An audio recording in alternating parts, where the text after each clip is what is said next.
नमस्ते everyone. Welcome to my channel. और आज मैं बात करने वाली हूँ कि मेरी क्या एक्सपीरियंस थी स्पिरिचुअल लाइफ में एंड क्या हर किसी को स्पिरिचुअल लाइफ एक बार ट्राई करनी चाहिए या नहीं करनी चाहिए एंड मैं स्पिरिचुअल लाइफ में क्यों गई थी और मतलब मैं एक संस्था में जुड़ी थी स्पिरिचुअलिटी वाले में, उसका मेरा क्या एक्सपीरियंस है ये मैं आपके साथ आज शेयर करूँगी। स्टार्ट करते हैं वीडियो। तो सबसे पहले मैं बताना चाहूँ कि स्पिरिचुअल लाइफ में मोस्ट ऑफ द पर्सन्स क्यों जाते हैं एंड लोग क्यों इससे अट्रैक्ट होते हैं, किसी संस्था में जाकर क्यों जुड़ते हैं। तो सबसे पहली बात है कि लोग इसलिए इसमें जाते हैं और क्योंकि जब आपके लाइफ में कोई बहुत बड़ी कुछ घटना होती है, आपको ऐसा फ़ील होता है कि लाइफ में अब कुछ नहीं रहा है एंड आपको फ़ील होता है कि आपकी लाइफ बहुत ज़्यादा मतलब आपकी लाइफ में बहुत ज़्यादा स्ट्रेस है, ऑब्स्टिकल्स है। आप डिसाइड करते हो कि मैं शांति से और पीसफुली अपनी लाइफ को एंजॉय करूँ और जीऊँ, टाइम स्पेंड करूँ खुद के साथ, नेचर के साथ। इसलिए सबसे ज़्यादा लोग स्पिरिचुअल लाइफ को अडॉप्ट करते हैं, young generations and after all हर कोई इसलिए जाना चाहता है, हर कोई इसलिए स्पिरिचुअल लाइफ को अडॉप्ट करता है। सबसे पहले तो आप जब किसी भी संस्था में जाते हो, उससे जुड़ते हो, तो सबसे पहले तो उसके क्या रूल्स होते हैं। तो सबसे पहले जब मैं गई थी एक संस्था में जिसका नाम ब्रह्म कुमारी इसके नाम से था। जब मैं उसमें फर्स्ट टाइम गई थी, मुझे सोशल मीडिया के थ्रू इसके बारे में पता चला। तो जब मैं गई थी उसमें, तो सबसे पहले आपको बताया जाता है कि भगवान ईश्वर परमात्मा कौन है, वो कहाँ रहते हैं एंड ये संसार कैसे बना, क्या 84 योनिज ये सब सृष्टि चक्र, ये सब चीज़ें के बारे में आपको बताते हैं उस संस्था में। एंड फिर आपको वहाँ पे एक मेडिटेशन सिखाया जाता है जो कि राजयोग से बहुत ज़्यादा प्रचलित है एंड सोशल मीडिया पे भी राजयोग बहुत ज़्यादा फेमस है। इससे बहुत लोगों को बेनिफिट भी हुआ है एंड बहुत लोगों को कुछ नहीं हुआ है। बट मैं अपना बताऊँ तो मैं राजयोग लगभग 1.5 साल से कर रही थी, मुझे कुछ बेनिफिट इसका नहीं मिला है। एंड उसके बाद बोलूँ तो सबसे पहले उस संस्था में आपको ऐसा बताया जाता है, ऐसा वो प्रिटेंड करते हैं कि जो ईश्वर है, परमात्मा है, वो यूनिवर्स से ऊपर ऐसे जगह पे कहीं पे रहते हैं, वो एक नूर है, लाइट है जो चारों तरफ उसमें से लाइट्स निकल रही है। ऐसा ब्रह्म कुमारी संस्थाएं बताया जाती हैं जहाँ पे जिस संस्था में मैं गई थी। एंड उसके बाद आपको ये बताया जाता है कि हु आर यू, आप कौन हैं, आप कहाँ से आए हो, मतलब आपका नाम क्या है। तो इसमें मैं जब गई थी तो मुझे बताया गया था कि आपकी जो बड़ी है वो बड़ी नहीं है, मतलब आप वो नहीं हो, बल्कि आप एक सोल हो, एक आत्मा हो जो कि हमारे मस्तिष्क के बीच में रहता है। ये सब आफ्टर ऑल ये सब चीज़ें मुझे बताई गई थी। एंड फिर बहुत ज़्यादा 7 डेज़ का, मुझे नहीं पता, लेकिन मैं जिस संस्था में गई थी इसमें 7 डेज़ का कोर्स था। जो 7 डेज़ के कोर्स में बहुत सारी चीज़ बताई जाती है, वो सब चीज़ें जो मैंने पहले बताई, ये सब चीज़ें आपको बताई जाती हैं। और अच्छा, लाइफ पे स्पिरिचुअलिटीज तो बहुत अच्छी चीज़ें हैं, बट किसी संस्था में जाते हो आप तो उसके आपकी लाइफ में, नॉर्मल लाइफ पे क्या इम्पैक्ट पड़ता है, वो सबसे बड़ी इम्पैक्ट पड़ती है कि आपको मतलब आप जब जाते हो उसमें तो आप क्वेश्चनिंग नहीं कर सकते। मतलब आपको पहले ही किसी संस्था में बता दिया जाएगा कि अगर आप क्वेश्चन करेंगे गॉड के रिगार्डिंग या फिर किसी भी चीज़ के रिगार्डिंग, जो उसमें जो चीज़ आपको पढ़ाई जाती है, सिखाई जाती है, बताई जाती है, तो बोलते हैं कि इससे ईश्वर नाराज होते हैं, आप ईश्वर को डिसरिस्पेक्ट कर रहे हो, उनका अपमान कर रहे हो। तो मैं एक साइंस की स्टूडेंट थी, मुझे भी पता था कि नहीं, क्वेश्चंस करनी तो अच्छी चीज़ें हैं, तो फिर यहाँ पे क्यों बताया जाता है कि क्वेश्चन नहीं करनी चाहिए, ये वो। मैंने डिसाइड किया कि नहीं, मैं क्वेश्चन करूँगी। बट जब भी क्वेश्चन करने का सोचती थी तो वहाँ पे मना कर दिया जाता था और आपको एज इट इज़ बताया जाता है कि आप बस मान लो ये सब चीज़ें कि हाँ, ये गॉड जो होता है एक लाइट है और आप भी एक आत्मा हो और आपको मेडिटेशन करना है दिन में दिन में लगभग 2 बार आपको राजयोग मेडिटेशन करना है। इससे आपकी लाइफ में बहुत अच्छा इम्पैक्ट पड़ेगा, आपका माइंड बहुत ज़्यादा शांत रहेगा एंड आपकी सबसे बड़ी चीज़ है कि राजयोग करने से आपकी स्किन पे काफ़ी ज़्यादा लाइट होगी, आप काफ़ी ज़्यादा हेल्दी रहोगे। अफर्मेशंस बहुत सारे चीज़ बताए जाते हैं। बट मैं रियलिटी बताऊँ ना, मैं अपनी लाइफ की, तो जब मैं इस संस्था में गई थी, जब मैं भी मान ली थी और मैं भी राजयोग मेडिटेशन करती थी, 2 टाइम एटलीस्ट करती थी। सुबह 4 बजे उठ के बताया जाता करने के लिए, मैं सुबह 4 बजे उठ के करती थी। मैंने लगभग 1.5 साल इस संस्था में बिताए हैं। एंड तो मतलब जब मैं राजयोग करती थी, राजयोग का मेन मेथड आप जान सकते हो, यूट्यूब पे जाके आपको पता चल जाएगा कि मेडिटेशन करने पे आपकी स्किन में ग्लो आती है, कोई भी मेडिटेशन करने पे। लेकिन मेरा ऐसा मानना, जब तक आप अपनी बॉडी का केयर नहीं करोगे तो केवल मेडिटेशन करने से ज़्यादा इफेक्ट नहीं पड़ता है आपकी बॉडी पे। तो मैं जब इस संस्था में आई तो मेरा इस तरह से बहुत कुछ बताया गया, तो मेरी माइंड इस तरह से वॉश हो गई थी पूरी तरह से। इसको हम माइंड वॉश का नाम दे सकते हैं, क्योंकि आपको क्वेश्चन करने का अलाउंस नहीं देगी। आपको जो चीज़ बताया जा रहा है एज इट इज उसे मान लो और अपने लाइफ में अप्लाई करो। तो इससे क्या होता है कि आपकी, और ये सब चीज़ें मतलब आपकी लाइफ पे एक गलत इम्पैक्ट पड़ता है और आप सोचते हो कि आप अच्छे के लिए जाते हो किसी भी स्पिरिचुअल संस्थाओं में, बट इससे आपकी लाइफ ब्यूटीफुल बनने की जगह ना बहुत ज़्यादा काफ़ी ज़्यादा प्रॉब्लम वाले लाइफ बन जाता है। आप कंफ्यूज हो जाते हो एक साइंटिफिक लाइफ में और एक स्पिरिचुअल संस्थाओं वाले लाइफ में आप बहुत ज़्यादा फंस जाते हो, कंफ्यूज हो जाते हो कि इसमें से कौन सा सही है और मैं कौन से लाइफ को अडॉप्ट करूँ। मेरा ऐसा ही था। और सबसे बड़ी चीज़ है तो मेरे लाइफ पे कोई इम्पैक्ट नहीं पड़ रहा राजयोग मेडिटेशन का, और ना ही मेरी स्किन पे, बिकॉज मैं 1.5 साल मेडिटेशन की, बट मेरा स्किन लाइट होने की जगह और भी ज़्यादा डल होने लगा, मेरी हेल्थ इशू भी होने लगी, और मेरा माइंड और भी ज़्यादा स्ट्रेस में रहने लगा। क्योंकि मेडिटेशन करने के बाद तो मोस्ट ऑफ द लोगों को देखा जाता है कि उनका माइंड काफ़ी रिलैक्स होता है, बट मेरे केस में ऐसा नहीं हुआ। मेरे लिए मेरी फैमिली कंडीशन और भी ज़्यादा ख़राब थी, और उसमें मैं मेडिटेशन करती थी, खुद को पॉजिटिव अफर्मेशंस देती थी, बट इससे ज़्यादा कुछ फ़र्क नहीं पड़ता है।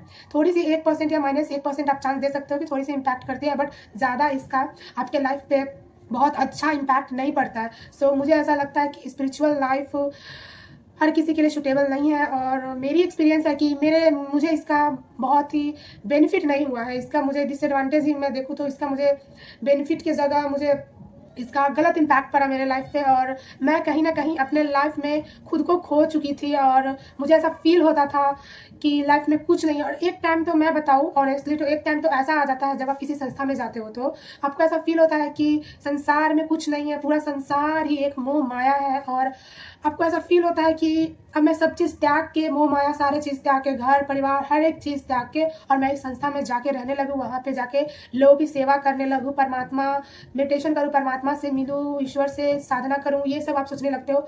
और कहीं ना कहीं आप इस संस्था में जाके इस तरह से आपकी पूरी तरह से आपके माइंड को ये संस्थाएं सारे कंट्रोल कर लेती है, और जो ओरिजिनल लाइफ है जैसा आप जी सकते थे बेहतर, उस सबको खत्म करके एक नॉर्मल सा, एक साधु जैसा, एक नॉर्मल सा किसी संस्था में जो जो भी लोग होते हैं उस तरह से आप जीने लगते हो, अपने सारे एम्बिशंस, सारे पैशंस, सारे चीज़ को ख़त्म कर देते हो।